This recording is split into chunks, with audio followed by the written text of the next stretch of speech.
وَلَقَدْ يَسَّرْنَا الْقُرْآنَ لِلذِّكْرِ فَهَلْ مِن مُّدَّكِرٍ قال رسول الله صلى الله عليه وسلم بلغوا عني ولو آية۔ آج انشاءاللہ تعالی ہم بد نظری کے متعلق نبی صلی اللہ علیہ وسلم کے ارشادات پڑھیں گے۔ بدنگاہی کا عمل نفس کی اصلاح کے راستے میں سب سے بڑی رکاوٹ ہے، اور یہ عمل انسان کے باطن کے لیے اتنا تباہ کن ہے کہ دوسرے گناہوں سے یہ بہت آگے بڑھا ہوا ہے۔ جب تک نگاہ قابو میں نہ آئے اس وقت تک باطن کی اصلاح کا تصور محال ہے۔ اللہ تعالیٰ جل شانہ اس عظیم گناہ سے ہم سب کو بچائے اور ان نصائح پر ہمیں اور تمام مسلمانوں کو عمل کرنے کی توفیق عطا فرمائے۔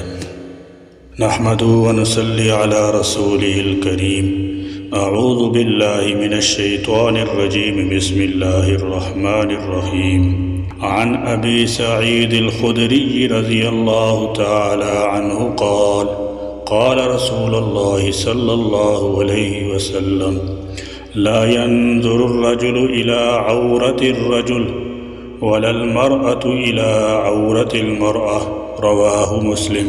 سیدنا حضرت ابو سعید خدری رضی اللہ تعالی عنہ سے روایت ہے کہ رسول اللہ صلی اللہ علیہ وسلم نے فرمایا، کوئی مرد کسی دوسرے مرد کی شرمگاہ کو نہ دیکھے اور نہ کوئی عورت کسی دوسری عورت کی شرمگاہ کو دیکھے۔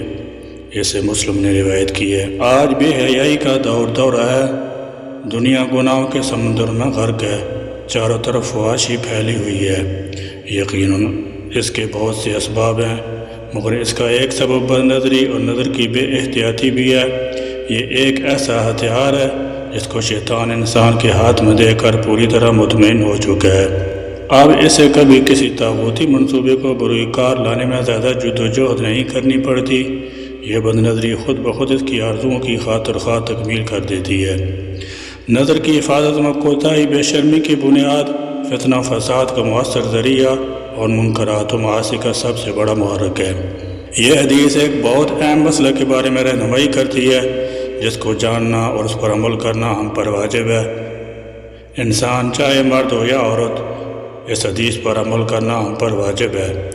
اس کے پاس شرمگاہ چھپانے کی چیز ہے جس کا پردہ کرنا ضروری ہے، اسی طرح دوسرے شخص پر واجب ہے کہ وہ اس سے نگاہ پس رکھے۔ قرآن کریم میں ارشاد ربانی ہے، قُلْ لِلْمُؤْمِنِينَ يَغُضُّوا مِنْ أَبْصَارِهِمْ وَيَحْفَظُوا فُرُوجَهُمْ ذَلِكَ أَزْكَىٰ لَهُمْ۔ آپ مسلمان مردوں سے کہہ دیجئے کہ اپنی نگاہیں نیچی رکھیں اور اپنی شرمگاہوں کی حفاظت کریں، یہ ان کے لیے زیادہ صفائی کی بات ہے۔ بد نظری کا اصل یہ ہے کہ کسی غیر محرم پر نگاہ ڈالنا، بالخصوص جب کہ شہوت کے ساتھ نگاہ ڈالی جائے یا لذت حاصل کرنے کے لیے نگاہ ڈالی جائے، خواہ غیر محرم کی تصویر ہی کیوں نہ ہو، اور ایسی چیز کو دیکھنا جس سے شریعت نے روکا ہو۔ قرآن و حدیث میں وارد حکم کا تعلق ایک مرد کا دوسرے مرد سے اور ایک عورت کا دوسری عورت سے متعلق ہے، لہذا کسی آدمی کا عورت کے سطر کو دیکھنے اور کسی عورت کا کسی مرد کے سطر کی جگہ کو دیکھنے سے متعلق بردرجہ اولا وہی حکم ہوا جو حکم ایک مرد کا دوسرے مرد اور ایک عورت کا دوسری عورت کی سطر کی جگہ دیکھنے سے متعلق ہے۔ شرمگاہ دیکھنا یہ بھی بد نظری کی صورت ہے، یہ کسی طرح بھی جائز نہیں کہ انسان کسی کی شرمگاہ دیکھے، اس سے بے شمار نقصانات پیدا ہوتے ہیں۔ شریعت نے تو میاں بیوی اور خود انسان کے لیے ہدایت کی ہے کہ وہ ایک دوسرے کی شرمگاہ دیکھنے اور اپنی شرمگاہ دیکھنے سے پرہیز کرے۔ جب ہم نے اس حکم کو جان لیا تو ہم پر ضروری ہے کہ ہم اپنی شرمگاہوں کی حفاظت کریں اور اس کو چھپائیں تاکہ لوگ اسے نہ دیکھ سکیں، اور اس معاملے میں کبھی بھی سستی سے کام نہ لیں، چاہے اس کا تعلق دیکھنے سے ہو یا چھونے سے، اور ہم اس بات کو جان لیں کہ یہ ایسا معاملہ ہے جس کے بارے میں کسی بھی حال میں سستی، مذاق اور درگزر کرنا جائز نہیں ہے۔ حضرت ابو ہریرہ رضی اللہ تعالی عنہ سے روایت ہے کہ رسول اللہ صلی اللہ علیہ وسلم نے فرمایا، اللہ سبحانہ و تعالی جس شخص کو اس کی زبان اس کی شرمگاہ کے شر سے بچا لیا وہ جنت میں داخل ہوگا۔ اسی طرح نبی کریم صلی اللہ علیہ وسلم نے ارشاد فرمایا کہ اللہ تعالیٰ حیا کرنے والا اور ستر پوشی کو پسند کرنے والا ہے، اس لیے جب تم میں سے کوئی غسل کا ارادہ کرے تو کسی چیز کو آڑ کر لے، یعنی پردہ کر لے۔ مگر افسوس کہ تنہائی میں ہم کیا اہتمام کرتے، بلکہ آج دریاؤں سمندر کے سال پر بھی ہم ستر کا خیال نہیں کرتے۔ یاد رکھیے والدین کے اعمال و اخلاق کا اولاد پر بہت اثر پڑتا ہے۔ اگر ہم شرم و حیا کے تقاضوں پر عمل پیرا ہوں گے تو ہماری اولاد بھی انہی صفات و خصال کی حامل ہوگی، اور اگر ہم شرم و حیا کا خیال نہ رکھیں گے اور تو اولاد میں بھی اس طرح کے خراب جراثیم سرایت کر جائیں گے۔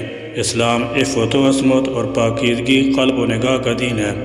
اسلام یہ دنیا کا وہ واحد مذہب ہے جس نے عورتوں کو ان کے اصل مقام و مرتبے سے ہمکنار کیا، اس کی عزت و آبرو کے لیے جامع قوانین متعین کیے، عورت کو وراثت میں حقدار ٹھہرایا، اس کے عائلی نظام کو مضبوط کیا۔ اسلام کے معاشرتی نظام کا مطالعہ کیا جائے تو معلوم ہوتا ہے کہ یہاں خاندان کے عناصر کی تعداد بہت وسیع ہے۔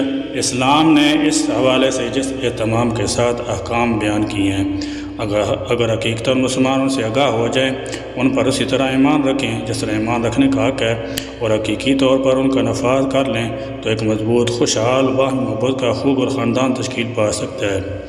مغرب اور اسلام کے تصور خاندان میں یہ فرق ہے کہ مغرب میں صرف ایک مرد اور ایک عورت کے جوڑے پر مبنی ہے، اور بیٹے بیٹیاں جوانی کو پہنچتے ہی اپنی راہ لیتے ہیں۔ بچوں کے جوان ہونے کے ساتھ ہی والدین کا ان سے کوئی عملی تعلق نہیں رہتا۔